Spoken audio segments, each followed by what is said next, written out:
Okay, here we go. Gives you an idea of what I'm on today, for a lot of the way, some of the way anyway. I'm going to try and do 40 miles. By the way, this is day 2. I think it's the 31st of May, 2022. The second day. I camped last night at a campsite. I managed to do 40 miles yesterday, just over 41 miles. With a lot of climbing, maybe over 2,000 feet in the end. Today I've got about the same. It's about 2,000 feet of climbing.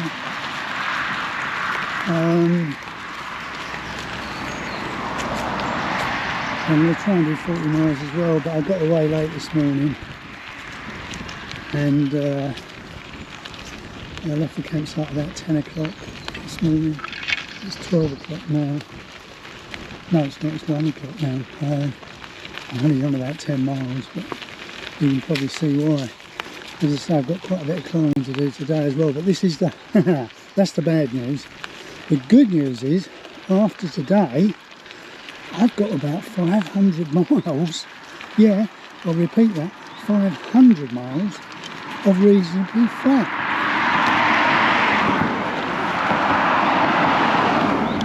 The next problem is when I hit Spain, but we'll cross that bridge when we come to it.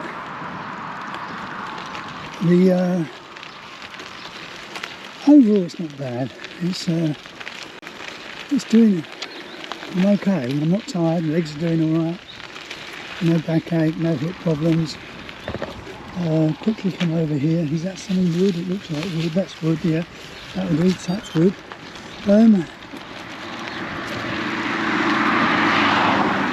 Last night was interesting. It was my first night camping. Campsite was okay. Cost me about €10. And they let me charge my phone as well. So, you know, when you think about that, it's 10 years old. So €10, what's that about? 8, 9 quid, I suppose, 8 quid. I think the cheapest one I could find in the UK was 30. And there probably are cheaper ones, but I don't know what I'm going to do tonight. I might have to wild camp tonight. Because I've got nothing planned. I shall start looking around 4 o'clock. But what I've realised, and I didn't account for this, is these campsites aren't necessarily on the route. So, how can I put it? You kind of push yourself, I've got to do 40 miles, get there. And then you've got to find a campsite, and it could be 2 or 3 miles off. So really it just adds another 6 miles, doesn't it, there and back. So I don't know what my final mileage will be. I think it's going to be nearer 900 to 1,000 than 800 to 900. Sorry, I digress. Camping last night. Do you know, it took me about an hour to set up. I've got so much rubbish here. I've got too many clothes.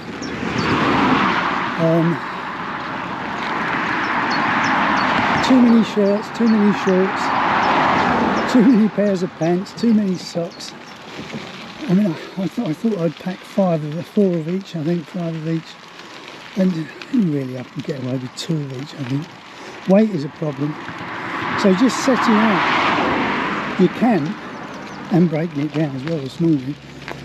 Because you go rummaging through your bags, don't you? Once you get in your tent, you can find this, find that, find your electrical connection, everything's emptied out.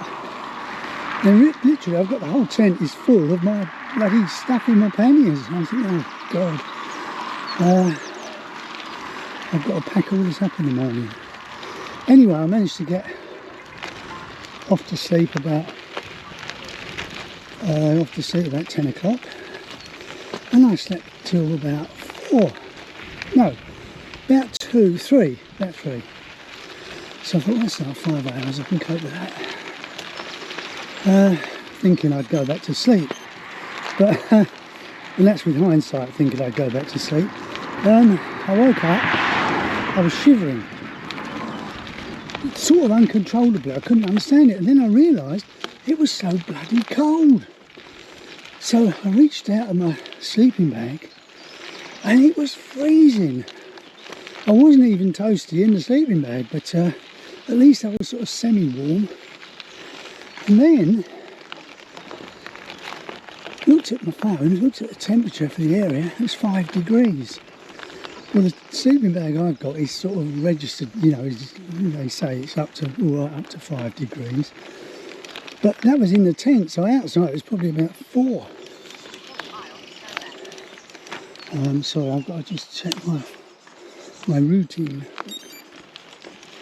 In a quarter of a mile, turn left. Jeez, look at this, you can see what I'm up against. My Wahoo computer doesn't show a picture. I've got nothing on it. I'm going to have to stop this and come back, hang on. Right, okay, we're back on. I don't know what's going on there. I've got about 58% battery when I left this morning. I didn't charge it, but I don't know, it's just perhaps... Well, I'm in the shade now, there's no picture again, it's just gone off. It's back on there now. Oh, yeah, look at that. Anyway, really cold. Then once I was awake, I thought, crikey, I'm in trouble here. Well, if I keep shivering like this, I'm going to end up ill. So, amongst the mess in the tent, I managed to find my pullover. I already had a t-shirt on and sort of light shorts. Found a pullover, put that on. Found something else. Anyway, I put that over the duvet, over the sleeping bag, and got back in again. And it was a bit better. It wasn't perfect. I was still cold. I wasn't shivering now. I had some water there, so I had a quick drink of water to make sure there was nothing wrong there. And I did go back to sleep again for till about 5. Then I woke up with a desperate need to pee, and it was still bloody freezing. So then I'm thinking, oh no, what do I do? Do I hold this and suffer and probably not sleep anymore? Or do I brave it, put my shorts on, put some shoes on, get out of the bloody tent, which is a rigmarole in itself, and then walk over to the toilets? Anyway, I lay there for about 15 minutes thinking about chewing it all over. I thought, no, I've got to go, because at least then I can relax and maybe get a few more minutes sleep. So I did, but when I got out of the tent, it was so cold. It felt like it was frosty, but there wasn't any frost. It was really chilly. So what I did, I looked over to the loos, and they're quite a way away, and I thought, sod this, I found a bush and went up against the bush. Sorry, I just had to do it. Anyway, I got back in, and that was a rigmarole then. I thought, you know, I'd lost all my body temperature again. I'd already got used to having the jumper on in my sleeping bag, so that didn't have any much effect. And got back in, but it did, I think as the hours went by from then on, it did get gradually warmer again. And by 8 o'clock, or when I got up, it was still chilly, but it was bearable. I thought, well, I've got to start breaking down. And then by 9 and 9:30, the sun was out, and it was warm again. But I wasn't expecting that. That shook me a bit. Also, there's 2 things I've learned from this trip. I'll mention them now. One, if I'm going to continue doing this sort of thing, I'm going to invest in a much lighter tent. And I realise it's going to cost me hundreds. And the one I got on special offer from Go Outdoors for 35 quid, a Euro hike, 2-person. And it was fine, I thought, but it weighs 3.7 kilos. Talking to somebody yesterday, they've got the same size tent just about, and theirs weighs just over 1 kilo, 1.5 I think. And the sleeping bag, I've got to invest in a better sleeping bag. I've got, no, how can I put it? I need a bigger one. I need a bigger sleeping bag, because the one I'm in is so narrow. Once I'm in it, I can't bloody move. I'm like a bloody papoose.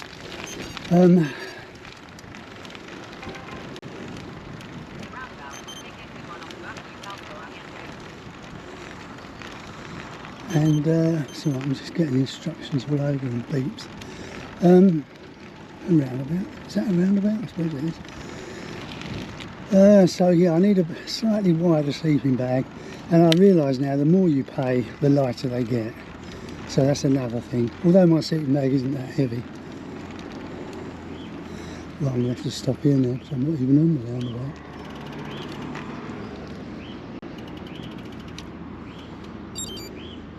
Well, according to that sign over there, I'm going in the right direction.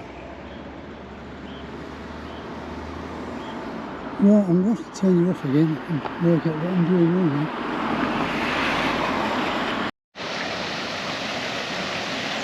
Right, I've just arrived at this place. I think I've got a few miles cycling along the edge of the canal. Sorry, I was cut short on the other one when I was talking about sleeping bags. So I had a bit of a horrendous journey through a place called Carhay, I think it's called. It's quite a sort of town size, and the element bolt and the phone were telling me two different routes and two different, nearly opposite directions to go in.